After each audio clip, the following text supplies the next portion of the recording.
Olá, meus irmãos, que a paz do Mestre Jesus esteja em nossos corações. Vamos continuar o estudo do Livro dos Espíritos a partir da questão 953. Nós estamos falando sobre suicídio. Vamos lá? Quando uma pessoa vê distante de si mesma uma morte... Quando uma pessoa vê diante de si mesma uma morte inevitável e terrível, será culpada se abreviar por alguns instantes os seus sofrimentos, apressando voluntariamente a morte? Sempre se é culpado por não aguardar o termo fixado por Deus para a existência. Aliás, quem poderá estar certo de que esse termo tenha chegado, apesar das aparências, e de que um socorro inesperado não venha no último momento? Então, abreviar a vida de qualquer forma, por iniciativa própria, é algo contrário à lei de Deus. Deus nos conduz para a vida, Ele nos presenteou com a vida. E essa vida, ela deve ser usufruída para, até o último instante, praticar a resignação e a fé em Deus, respeitando a sua vontade.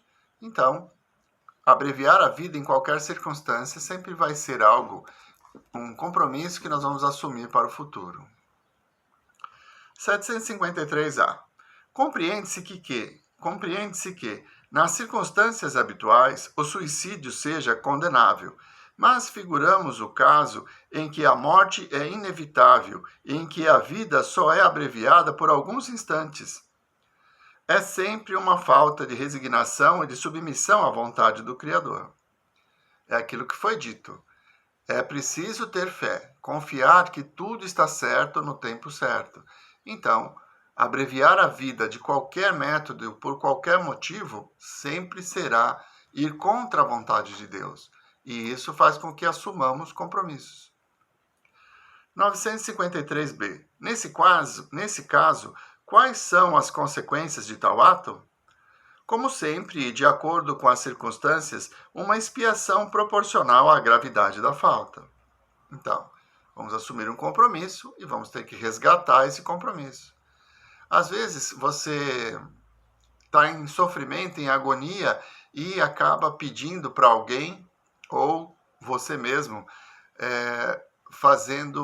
cometendo suicídio. Quando você retorna à parte espiritual, vai perceber que aqueles últimos dias ou aqueles últimos instantes que você tinha na sua encarnação era a dose necessária para você se redimir do passado. E aí vem o remorso, vem o arrependimento. Então, as circunstâncias que vão advir às nossas atitudes, elas sempre vão estar relacionadas com a nossa consciência. E isso é que vai fazer com que nós soframos, por termos perdido a oportunidade de resgatar, vamos dizer, os últimos dias da nossa prova. Seja um dia, uma hora, se nós fugirmos da prisão, nós seremos condenados a permanecer nela por mais tempo depois, porque não cumprimos a pena totalmente. Percebe como é a justiça de Deus? 954. Será condenável uma imprudência que compromete a vida sem necessidade? Não há culpabilidade quando não há intenção ou perfeita consciência da prática do mal.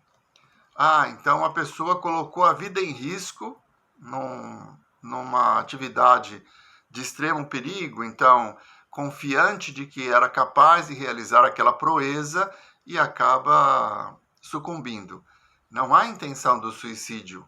Aconteceu, talvez por imprudência, talvez por realmente ter excedido o próprio limite, mas não a intenção. A pessoa não queria se matar, morreu por consequência da própria imprudência. Podemos dizer que seria um suicídio inconsciente, porque excedeu os próprios limites, mas isso será levado em consideração. 955. As mulheres que em certos países se queimam voluntariamente sobre os corpos dos maridos podem ser consideradas suicidas, sofrendo assim as consequências de um suicídio? Elas obedecem a um preconceito e muitas vezes agem mais pela força do que pela própria vontade. julgam cumprir um dever, e não é esse o caráter do suicídio. O que torna desculpável o ato que praticam é a ignorância, bem como a nulidade moral em que se acha a maioria delas. Esses usos bárbaros e estúpidos desaparecem com a civilização. A intenção é tudo. A mulher vai se matar porque, na cultura dela, com a morte do marido, ela deve fazer isso. Não é o desejo de cercear a vida, é o cumprimento de uma regra da sociedade. Então, isso tem atenuantes, né? Aquele espírito vai ser acolhido. Muitas vezes ela nem tinha intenção de se matar, mas foi forçada pelos familiares, pelos usos e costumes. Então, não se caracteriza aí um suicídio, porque o suicida é aquele que não quer viver mais e que vai atentar contra a própria vida de uma forma refletida, planejada. Não é o caso aí. As mulheres são obrigadas a fazer isso pelos costumes. E como foi dito, isso um dia vai acabar. 956. Aqueles que, não podendo suportar a perda dos entes queridos, se matam na esperança de se juntarem a eles, atingem o seu objetivo? O resultado que colhem é muito diverso do que esperavam. Em vez de se unirem ao objeto de sua afeição, dele se afastam por mais tempo, já que Deus não pode suportar um ato de covardia, nem um insulto que lhe fazem ao duvidarem da sua providência. Pagarão esse instante de loucura com aflições ainda maiores do que as que pensavam abreviar e não terão, para compensá-las, a satisfação que esperavam. Nós todos estamos em graus evolutivos diferentes. Se a pessoa que é nosso companheiro ou nossa companheira chegou ao término dessa encarnação, é porque ela cumpriu o seu papel. Ela não desejava morrer, mas desencarnou, retorna à pátria espiritual, tendo completado o seu tempo na Terra. Então ela estará num ambiente adequado ao seu grau evolutivo. Agora, se nós, por desespero e por acreditar que não conseguiremos viver sem aquela pessoa, tiramos a nossa própria vida, nós vamos para o Vale dos Suicidas. Então, uma região de sofrimento, de angústia, porque além de termos a perda como uma dor insuportável, a perda do ente querido, como uma dor insuportável, ainda teremos o remorso de termos tirado a nossa própria vida e não termos encontrado aqueles a quem nós tínhamos o objetivo de encontrar. Então o sofrimento é ainda maior. Como foi dito, o espírito que se suicida, ele está num padrão evolutivo muito inferior. Não confia em Deus, não tem fé, não tem resignação diante da vontade dele. E isso faz com que se afaste daquele que viveu uma vida nesta terra, cumprindo os seus objetivos, e desencarna no momento apropriado, segundo a vontade do Pai. 957. Quais são, em geral, com relação ao estado do espírito, as consequências do suicídio? As consequências do suicídio são muito diversas, não apenas fixadas em todos os casos. São sempre relativas às causas que o produziram. Há, porém, uma consequência à qual o suicida não pode escapar: o desapontamento. Ademais, a sorte não é a mesma para todos, depende das circunstâncias. Alguns espiam sua falta imediatamente, outros em nova existência, que será pior do que aquela cujo curso interromperam. Então não existe regra. O grau evolutivo do espírito determina para onde ele vai. O desencarne pelo suicídio sempre será um motivo de aflição, de alguém que já está em sofrimento. E aí o remorso, o arrependimento vão ampliar esse sofrimento. Mas isso tudo em graus diferentes. Dependendo do mérito de cada um, o grau de assistência também é diferente. Então não existe uma regra que possa estabelecer: todo suicida vai para o Vale dos Suicidas. Não, não é assim. O suicida vai sempre sofrer essa consequência que ele estabelece aqui, o desapontamento. Por quê? Tem uma expectativa de se livrar dos problemas e isso não vai acontecer. A frustração traz sofrimento. mas isso não é uma regra absoluta. Vamos, então, às observações do Kardec. A observação mostra realmente que os efeitos do suicídio não são idênticos. Há, porém, os que são comuns a todos os casos de morte violenta e que resultam da interrupção brusca da vida.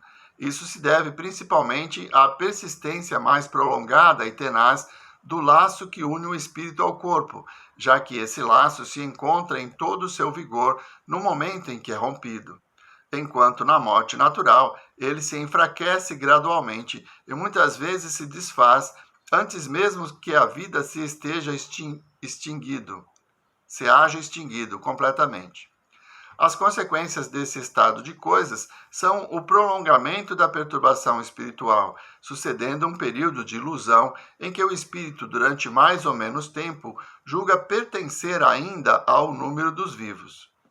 A afinidade que persiste entre o espírito e o corpo produz, em alguns suicidas, uma espécie de repercussão do estado do corpo sobre o espírito, que assim sente, à sua revelia, os efeitos da decomposição, fazendo-o experimentar uma sensação cheia de angústias e de horror, estado esse que também pode persistir pelo tempo que devia durar a vida que foi interrompida.